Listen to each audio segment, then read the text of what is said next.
Good evening दोस्तों आप सभी के लिए। और दोस्तों आपकी पढ़ाई मस्त चल रही होगी, अच्छी चल रही होगी, बेहतर चल रही होगी। तो चलिए दोस्तों आज वीडियो को शुरू करते हैं बिना किसी देरी के। और आज आपका जो पेपर है दोस्तों, यानी आपकी जो शिफ्ट है वो है दोस्तों 10 फरवरी 2021 की दोस्तों थर्ड शिफ्ट है आपकी। तो चलिए दोस्तों वीडियो को शुरू करते हैं। और शुरू करने से पहले एक बात और बता दूं दोस्तों आपके लिए, आप ये ना समझे कि कभी कोई शिफ्ट डाल दी जाती है, कभी 10 तारीख की शिफ्ट पूरी नहीं है, कभी 9 तारीख की पूरी नहीं है, कभी कोई शिफ्ट कहीं से कहीं डाली जा रही है। तो ऐसा ना समझे, क्योंकि दोस्तों जो मुझे शिफ्टें प्राप्त हो रही है उसी हिसाब से मैं डालता जा रहा हूँ, जिस हिसाब से मुझे मिल रही हैं। हाँ, बात यह है शिफ्टें आपकी सारी कराई जाएंगी रेगुलर। आप केवल वीडियो लेते रहिए, जो जो आपको शिफ्ट मिलती है उनके प्रश्न आप लगाइए। और वीडियो को जब भी आप देखें दोस्तों, हर वीडियो पर आपको लास्ट तक डटे रहना है। लास्ट तक आपको सारे प्रश्नों को समझना है कि किस प्रकार से आपके जो हैं प्रश्न आपके पूछे जा रहे हैं, किस प्रकार का कंटेंट आपको तैयार करना है, किस प्रकार के क्वेश्चन आपको कंप्लीट करने हैं, ताकि आपको सारी चीज़ें अच्छी तरह से समझ में आए और आप इजीली दोस्तों जो आपका आने वाले पेपर हैं, एनटीपीसी हो चाहे अन्य कोई भी एग्ज़ाम हो, उनमें भी अगर जीके पूछी जाए तो आप आसानी से सॉल्व कर सको, आपको किसी प्रकार की दिक्कत ना हो। ठीक है दोस्तों, तो चलिए वीडियो को शुरू करते हैं। और अभी तक आपने हमारे चैनल को सब्सक्राइब नहीं किया है तो चैनल को सब्सक्राइब कर लें, साथ में ऑल वाला बेल आइकन जरूर दबा लें दोस्तों, ताकि मेरी आने वाली हर वीडियो का नोटिफिकेशन सबसे पहले दोस्तों आपके पास पहुंच सके। और हो सके दोस्तों वीडियो को लाइक करना, शेयर करना, वीडियो अगर आपको पसंद आए। और दोस्तों प्लीज़ आपसे रिक्वेस्ट है, वीडियो अच्छी लगा करे ना तो प्लीज़ आप कमेंट अवश्य कर दिया करें। तो चलिए दोस्तों वीडियो शुरू करते हैं। और फर्स्ट प्रश्न है आपके सामने। यहाँ आपसे पूछा गया है कि मंगल ग्रह के आंतरिक भाग के गहन अध्ययन के लिए नासा द्वारा निम्नलिखित में से किस मिशन की घोषणा की गई है, यानी किस मिशन की घोषणा की गई थी। तो किसकी दोस्तों, इनसाइट मिशन की। किस ग्रह के लिए दोस्तों, मंगल ग्रह के आंतरिक भाग की अध्ययन करने के लिए। तो इनसाइट मिशन की जो है घोषणा की गई थी। ऑप्शन नंबर 3 आपका सही आंसर होगा। अगला प्रश्न है और यहाँ आपसे पूछा गया है बार्क मुंबई के संस्थापक कौन थे, यानी BARC, यानी बार्क के जो है मुंबई के संस्थापक कौन थे। तो ये थे दोस्तों होमी जहांगीर भाभा। ऑप्शन नंबर 2 आपका सही आंसर होगा। अगला प्रश्न है और यहाँ आपसे पूछा गया है भारतीय संविधान कब लागू हुआ था। तो ये हुआ था दोस्तों आपका 1950 में। तो ये आपको याद रखना है, ऑप्शन नंबर 3 आपका सही आंसर होगा। अगला प्रश्न है और आपसे पूछा गया है निम्नलिखित में से किस देश का भूभागीय क्षेत्रफल सर्वाधिक है, यानी कौन सा देश जो है इनमें दोस्तों क्षेत्रफल की दृष्टि से सबसे बड़ा है, ये आपसे पूछा गया है। तो आपका आंसर होगा दोस्तों कनाडा। ऑप्शन नंबर 4 आपका सही आंसर होगा। अगला प्रश्न है और यहाँ आपसे पूछा गया है कि निम्नलिखित में से कौन सा सुमेलित नहीं है। देखिए भाखड़ा नांगल बांध हिमाचल में है, बिल्कुल सही है दोस्तों। सरदार सरोवर गुजरात में है, हीराकुंड उड़ीसा में है। तो ये इस प्रकार के प्रश्न आपको याद रखेंगे, क्योंकि दोस्तों एक जो प्रश्न होता है उसी से आपके दोस्तों 3 से 4 प्रश्न जो हैं रिलेटेड होते हैं। 3 से 4 प्रश्न आपके आसानी से कंप्लीट हो जाते हैं। आपसे ये भी पूछा जा सकता है डायरेक्ट कि भाखड़ा नांगल बांध इन निम्नलिखित में से किस राज्य में स्थित है। तो आपको ऑप्शन दे देगा, जैसे कि राजस्थान, गुजरात, हिमाचल प्रदेश, उड़ीसा। तो हिमाचल प्रदेश। इस प्रकार बोल रहा हूँ दोस्तों, इस प्रकार के प्रश्नों को आपको ज़्यादा देखना होता है, समझना होता है। तो दोस्तों एक ही प्रश्न में आपके 3 से 4 प्रश्न जो हैं सॉल्व हो जाते हैं। तो इसका आंसर होगा दोस्तों सुमेलित नहीं है, ये आपसे पूछा है तो टिहरी बांध। तो आपको याद रखना है, ऑप्शन नंबर 3 आपका सही आंसर होगा। अगला प्रश्न है और यहाँ आपसे पूछा गया है कि निम्न में कौन सी रासायनिक गैस ग्रीन हाउस प्रभाव उत्पन्न करने के लिए उत्तरदायी है। तो कौन सी है दोस्तों, जल वाष्प, जैसे CO2 शुष्क बर्फ कहते हैं, CO2 carbon dioxide, CFC chlorofluorocarbon. Option number 4 आपका सही आंसर होगा। अगला प्रश्न है और यहाँ आपसे पूछा गया है लिंकनशायर में विश्व की सबसे लंबी अंतर समुद्री पावर केबल का निर्माण शुरू हो चुका है, जिसे ब्रिटेन और देश के बीच नवीकरणीय ऊर्जा साझा करने के लिए दोनों देशों के बीच बिछाया जाएगा। यानी ये जो है लिंकनशायर जो विश्व की सबसे लंबी दोस्तों अंतर समुद्री पावर केबल जो है दोस्तों, इसका जो निर्माण किया जा रहा है किन दो देशों के सहयोग से किया जा रहा है, ये आपसे पूछा गया है यहाँ पर। तो आपका आंसर होगा दोस्तों, एक तो ब्रिटेन और एक है आपका दोस्तों डेनमार्क। ऑप्शन नंबर 1 आपका सही आंसर होगा। अब अगला प्रश्न है दोस्तों, और यहाँ आपसे पूछा गया है लंदन में आयोजित प्रथम गोलमेज सम्मेलन के दौरान ब्रिटिश प्रधानमंत्री कौन थे। तो ये थे दोस्तों आपके रैमसे मैकडोनाल्ड। ऑप्शन नंबर 4 आपका सही आंसर होगा। अगला प्रश्न है, और आपसे पूछा गया है दंड प्रक्रिया संहिता की कौन सी धारा कार्यपालक मजिस्ट्रेट को किसी स्थान पर 4 से अधिक लोगों को एकत्रित होने को निषिद्ध करने की शक्ति प्रदान करती है। यानी किस धारा, कौन सी धारा है जिसके तहत दोस्तों जब वो लागू कर दी जाए तो क्या है, एक ही जगह एक ही स्थान पर 4-5 लोग कभी इकट्ठा नहीं हो सकते। और आपने देखा भी हो दोस्तों, धारा जब 144 लगाई जाती है तो उसका नियम ही यही है दोस्तों। धारा 144 का मतलब ही यही है कि कोई व्यक्ति या 2 से 4 या 4 से अधिक व्यक्ति एक जगह ना बातें करें, ना उठे, ना बैठे। तो यह है दोस्तों धारा 144। ऑप्शन नंबर 1 आपका सही आंसर होगा। अगला प्रश्न है, और यहाँ आपसे पूछा गया है कि which of the following article in Indian constitution provide right against exploitation. यानी आपसे पूछा गया है निम्नलिखित में से कौन सा संविधान का कौन सा जो है दोस्तों आर्टिकल है जो हमें दोस्तों शोषण के विरुद्ध अधिकार देता है। तो यह है दोस्तों आर्टिकल 23। ऑप्शन नंबर 3 आपका सही आंसर होगा।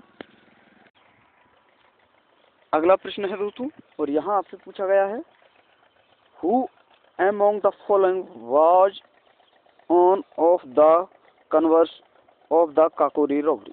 यानी दोस्तों इसमें आपसे पूछा गया है कि जो काकोरी जो रॉबरी हुई थी, यानी जो चोरी हुई थी, जो कांड हुआ था, काकोरी कांड हुआ था, उसका प्लान किसने बनाया, ये आपसे पूछा गया है।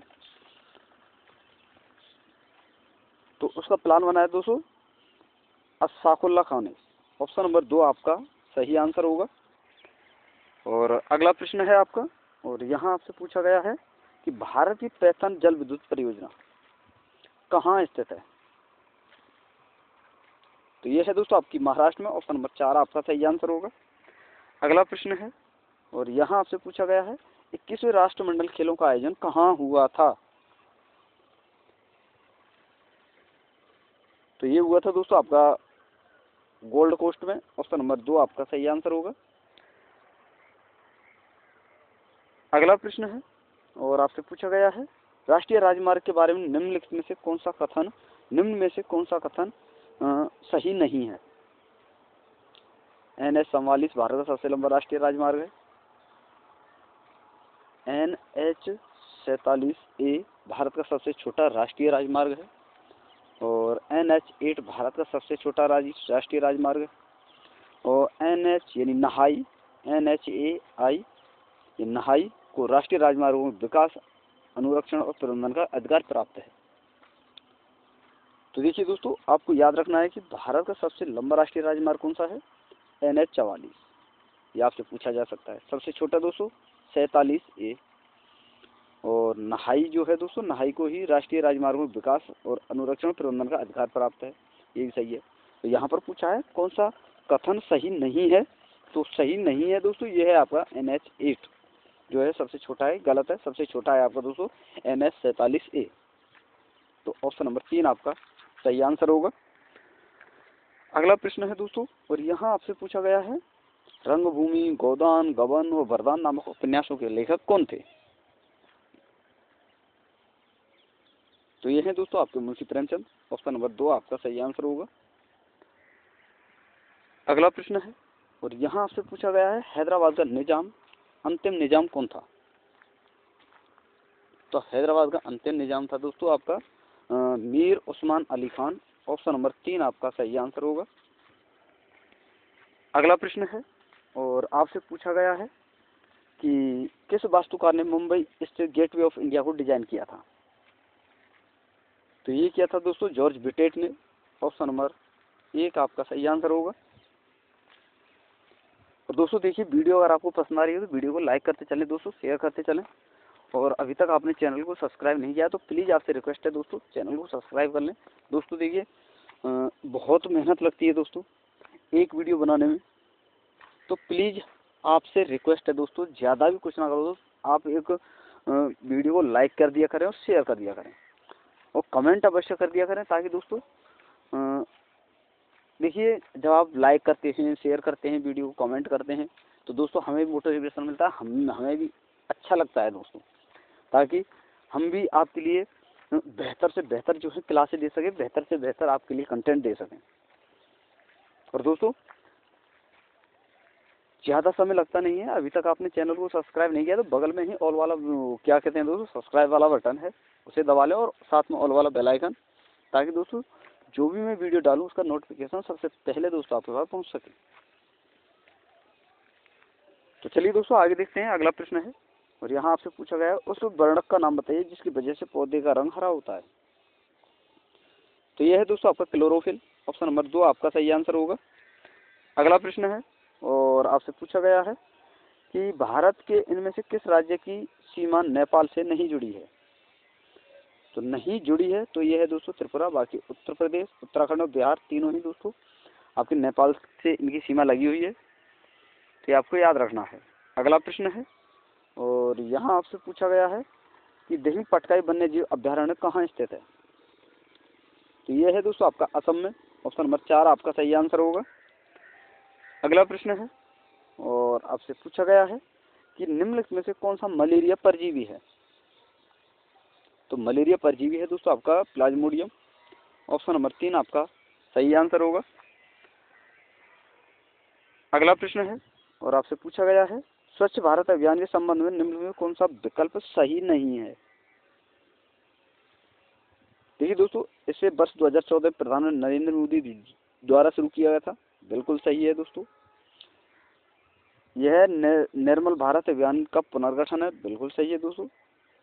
इस अभियान का मुख्य उद्देश्य खुले में शौच की आदत का उन्मूलन करना है, बिल्कुल सही है दोस्तों। इसका मुख्य उद्देश्य केवल भारत के शहरी क्षेत्रों में स्वच्छता प्रदान करना, एक गलत है दोस्तों। यहाँ पर दोस्तों शहरी और ग्रामीण दोनों को ही जोड़ा गया है इसमें, तो ऑप्शन नंबर 1 आपका सही आंसर होगा। अगला प्रश्न है और आपसे पूछा गया है कि घरेलू मुद्रा के बाह्य मूल्य में कमी को क्या कहते हैं। तो इसे कहते हैं दोस्तों मुद्रा का अवमूल्यन। दोस्तों ऑप्शन नंबर 2 आपका सही आंसर होगा। अगला प्रश्न है और आपसे पूछा गया है कि भारत सरकार ने तीव्र गति से सभी बच्चों और गर्भवती महिलाओं को पूर्ण प्रतिरक्षण कवरेज प्रदान करने की लक्ष्य की प्राप्ति हेतु दिसंबर 2014 में कौन सा मिशन शुरू किया था। तो ये किया था दोस्तों मिशन इंद्रधनुष। ऑप्शन नंबर 4 आपका सही आंसर होगा। अगला प्रश्न है और आपसे पूछा गया है कि निम्नलिखित में से कौन कभी भी संयुक्त राष्ट्र का महासचिव नहीं बना है दोस्तों अभी तक कोई भी। तो वो है दोस्तों लुईस फ्रेसेट। ये आपके अभी तक दोस्तों संयुक्त राष्ट्र महासचिव के सदस्य नहीं बने हैं। बाकी डैग हैमरस्कोल्ड, कोफी अन्नान और बान की मून, तीनों आपके बन चुके हैं, तो आपको याद रखना है। तो ऑप्शन नंबर 3 आपका सही आंसर होगा। अगला प्रश्न है और आपसे पूछा गया है इनमें से दक्षिण अफ्रीका के किस रेलवे स्टेशन पर प्रथम श्रेणी का डिब्बा छोड़ने से मना करने पर गांधी जी को रेलगाड़ी से बाहर फेंक दिया था। तो कहाँ दोस्तों, पीटर मैरिट्स वर्ग में। ऑप्शन नंबर 1 आपका सही आंसर होगा। अगला प्रश्न है दोस्तों और यहाँ आपसे पूछा गया है कि निम्नलिखित में से कौन कभी भी संयुक्त राष्ट्र महासचिव, देखिए बता चुका हूँ दोस्तों, डबल टाइप हो चुका है। ऑप्शन नंबर 3 आपका सही आंसर होगा। अगला है प्रश्न दोस्तों और यहाँ आपसे पूछा गया है, देखिए ये भी आपके लिए बता चुका हूँ, ऑप्शन नंबर 1 इसका सही आंसर होगा। अगला है दोस्तों आपका, ये रहा प्रश्न नंबर 3, यदि किसी लेंस की फोकस दूरी 25 सेंटीमीटर है तो उस लेंस की क्षमता क्या होगी। देखिए दोस्तों लेंस की क्षमता जो है दोस्तों निकालने का जो फॉर्मूला होता है वो है दोस्तों डी बराबर 1/f। डी से होता है मतलब डायोप्टर, यानी लेंस की क्षमता को दोस्तों आपको बता दूंगा डायोप्टर में मापा जाता है, और इसका फॉर्मूला होता है दोस्तों 1/f। यहाँ पर हम रखेंगे दोस्तों 1/f, यानी फोकस दूरी दी गई है आपकी 25, और यहाँ सेंटीमीटर है दोस्तों, मीटर में निकालना होता है तो ऊपर 100 कर देते हैं गुणा, तो यानी 25 से 100, तो 25 का भाग हम 100 में देंगे तो 4 आपका आंसर आएगा, यानी दोस्तों 4D, यानी 4 डायोप्टर इसकी वो है दोस्तों क्षमता होगी। तो ऑप्शन नंबर 4 आपका सही आंसर होगा। अगला प्रश्न है और आपसे पूछा गया है, निम्नलिखित में से कौन सा देश विश्व बैंक समूह का सदस्य नहीं है। देखिए नहीं है ये आपसे पूछा है तो क्यूबा नहीं है, बाकी यूएसए, चीन और कनाडा विश्व बैंक के सदस्य समूह हैं। तो ऑप्शन नंबर 4 आपका सही आंसर होगा। अगला प्रश्न है दोस्तों और आपसे पूछा गया है, भारत के समुद्री मार्ग की खोज किसने की। तो ये किसकी थी दोस्तों, आपकी वास्को डी गामा ने। और अमेरिका के समुद्र मार्ग की खोज वो की थी दोस्तों क्रिस्टोफर कोलंबस ने।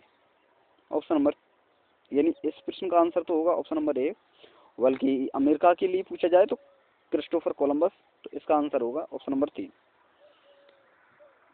अगला प्रश्न है और आपसे पूछा गया है कि पिक्सिनिया ग्रेमिनस कवक से डैश होता है, यानी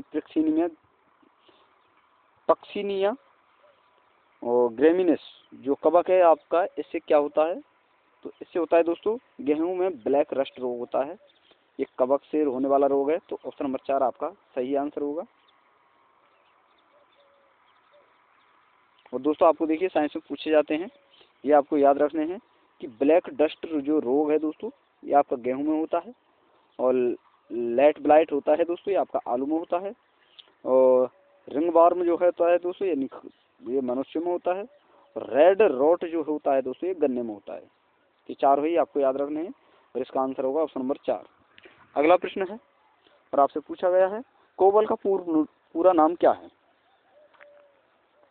तो कोबल का पूरा नाम है दोस्तों common business oriented language. Option number 3 आपका सही आंसर होगा। अगला प्रश्न है दोस्तों और आपसे पूछा गया है कि निम्नलिखित में कौन सा लाभकारी कीट नहीं है।